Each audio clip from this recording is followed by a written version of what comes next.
I'm going to start very briefly because I think there are different audiences for this session. So I will try to be brief, but I'll outline a bit what SCI is, what we want, what we do, and how we work. So, SCI, Service Civil International, is a more than 100-year-old organization, network of organizations, actually. We have branches and partners all over the world.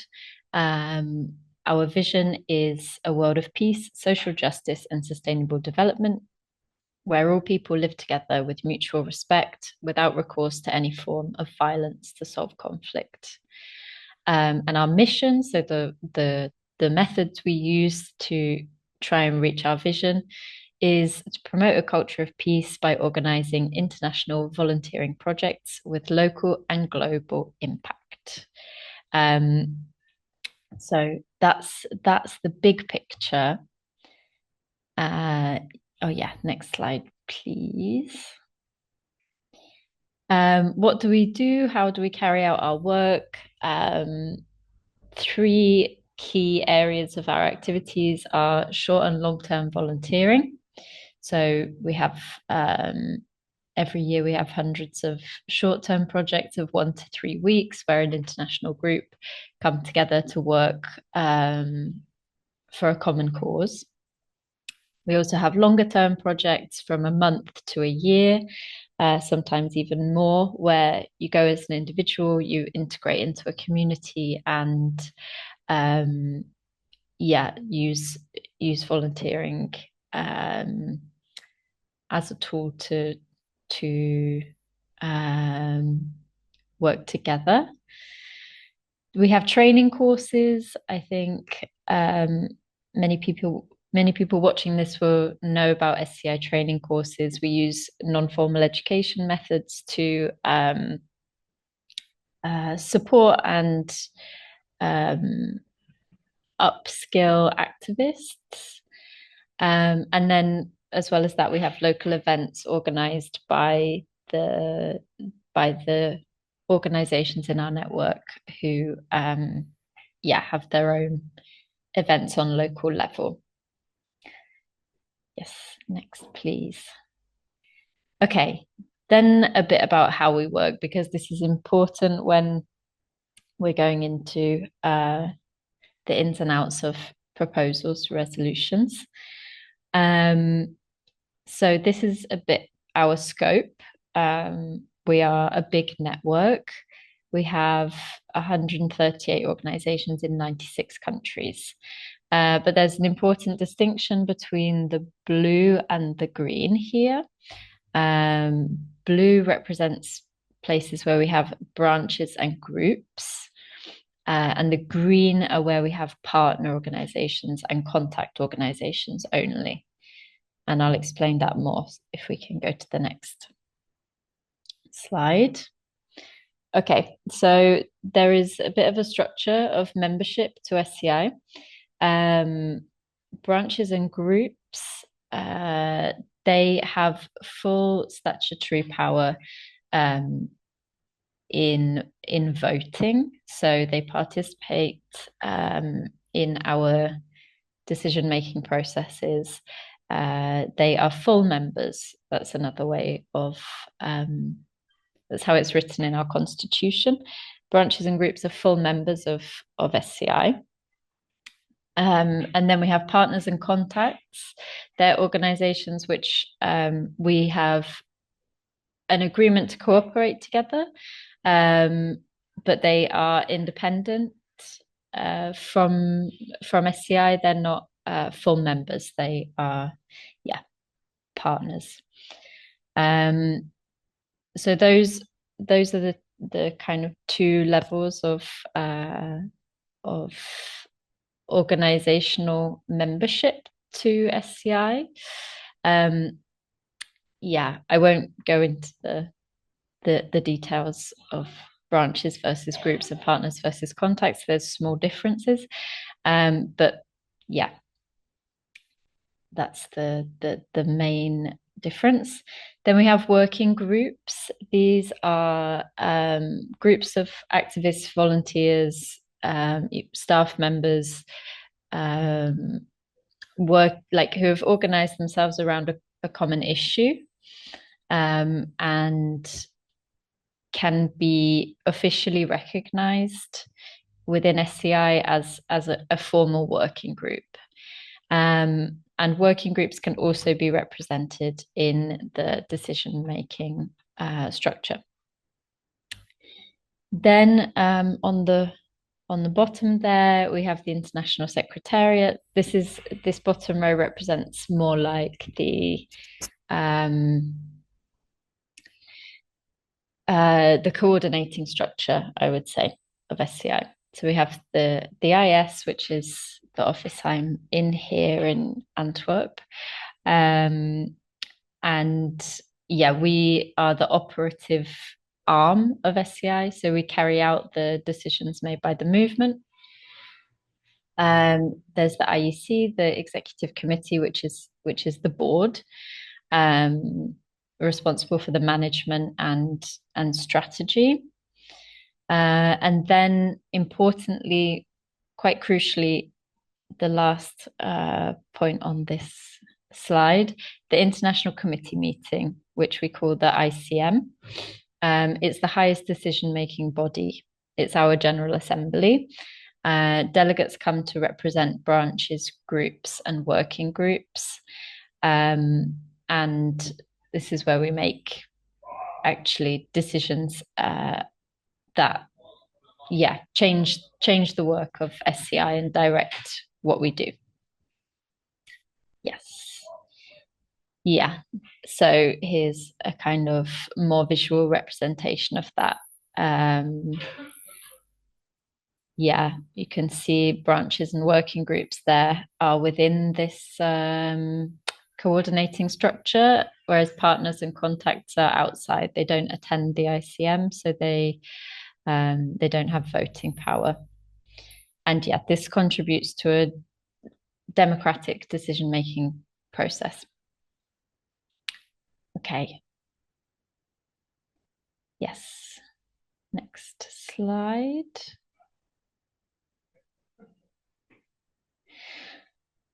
Now, to get to the point, within all of this structure, where do proposals come in? How do we influence change in SCI? So let's start from the types of proposal. There are two types, really: recommendations and resolutions. The key difference is that resolutions are binding. If a resolution is voted in, then all members of SCI agree to implement and to follow up on that resolution. That's the basis. A recommendation, on the other hand, is I think you could say slightly more symbolic. It's not binding. It doesn't propose an action that has to be followed, but it gives attention to an issue and kind of can, how to say, it can demonstrate through voting that we as SCI stand together behind something. So I think it's important when you're thinking about your proposal, what is the end goal? Is there an action or a set of actions that you want SCI organizations to follow from now on?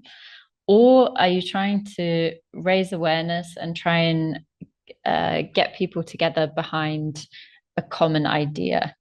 And that's the distinction between a resolution and a recommendation.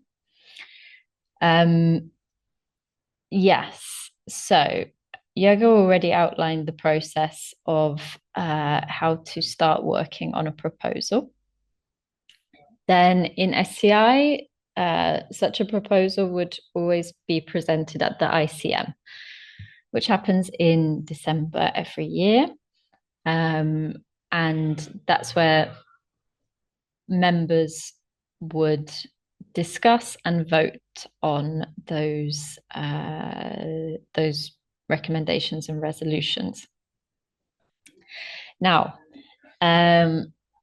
these should be submitted to SCI, to the coordinator, before the final mailing that goes out before the ICM. This is where things start to get a little bit technical. So I will try to explain everything. The idea is a deadline will be sent by which resolutions and recommendations need to be submitted. That's so that they can be sent out with all the information, together with all the information about the ICM, so that the delegates can come prepared, having read the resolution and recommendation in advance. And this just helps to have more constructive conversations and more informed voting. So this is really the correct way to do things. You want to have your proposal ready in advance of the ICM. However, it does occasionally happen, and there is room in the SCI constitution for urgent resolutions and recommendations. They can be proposed anytime, just before or even during the ICM. However, there needs to be a justification of why the proposal is urgent, and that has to be accepted by the members or the delegates. If your resolution is found just to be late without a valid reason, then it probably won't be put on the agenda. So yeah, but there are valid reasons sometimes when a situation emerges at the last moment, and we want to prepare and put forward a proposal. So this is an example of a resolution put forward last year in the 2023 ICM. I think it's an interesting case because it was drafted by an informal group. So I wanted to use this example because I think the SCI's climate team, for example, is considered an informal group. It's not a recognized working group, therefore it can't put forward its own resolutions. So I'm going to explain also how that works. So there's a group of anti-militarist activists in SCI called the No More War team, who wanted to work on this resolution to get SCI to join ICAN, the International Campaign to Abolish Nuclear Weapons. So the team drafted the resolution following the process that Iago mentioned, got together as a group, worked on a draft, and then shared that draft with some particular branches and working groups who they thought would be supportive.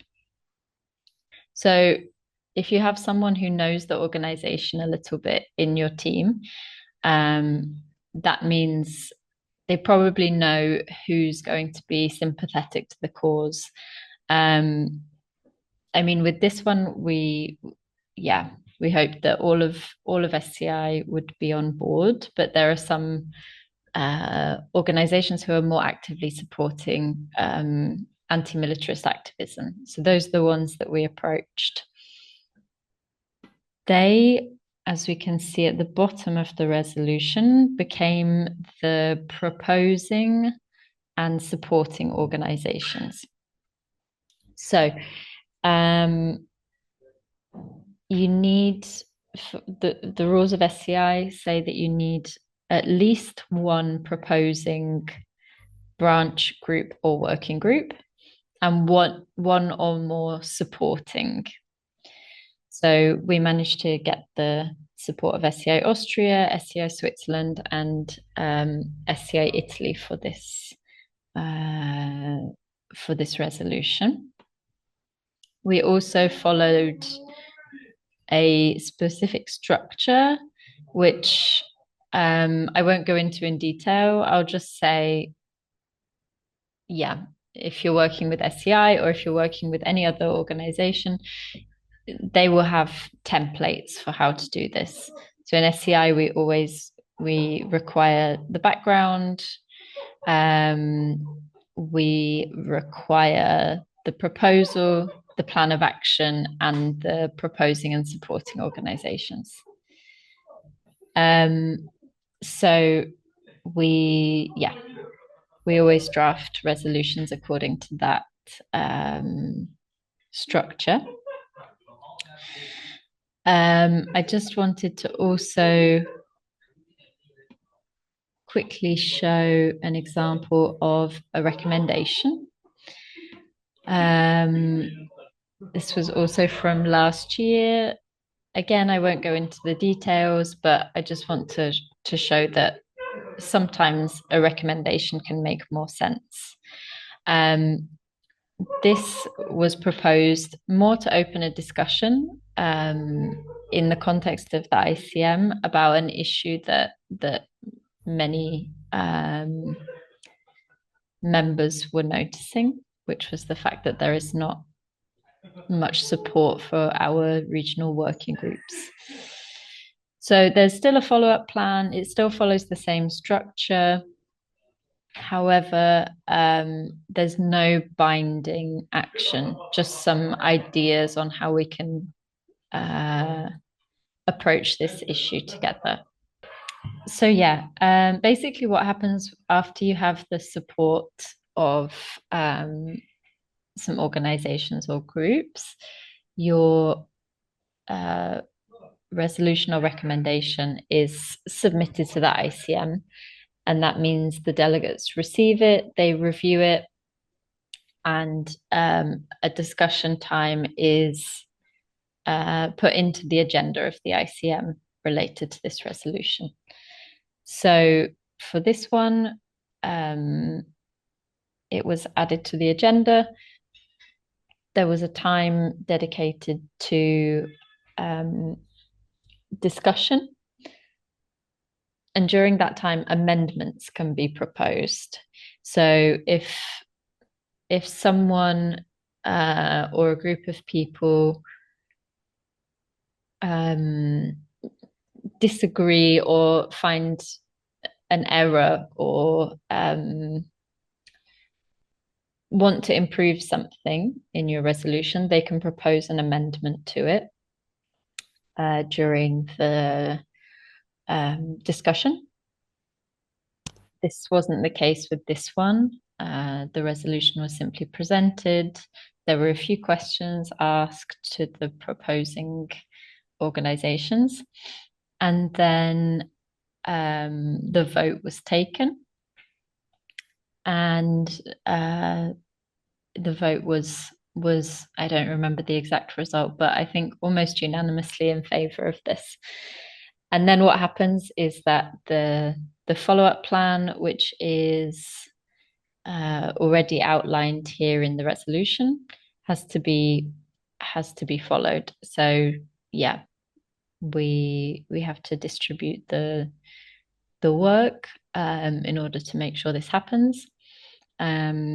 And yes, now in 2024, we are in the process of becoming official partners of ICANN. The ICM is the only decision-making meeting in SCI, and yeah, it's I think most organizations call this a general assembly. Um, However, we also have another annual meeting, which happens normally 2 months before the ICM. It's called EPM, which stands for Exchange Platform Meeting.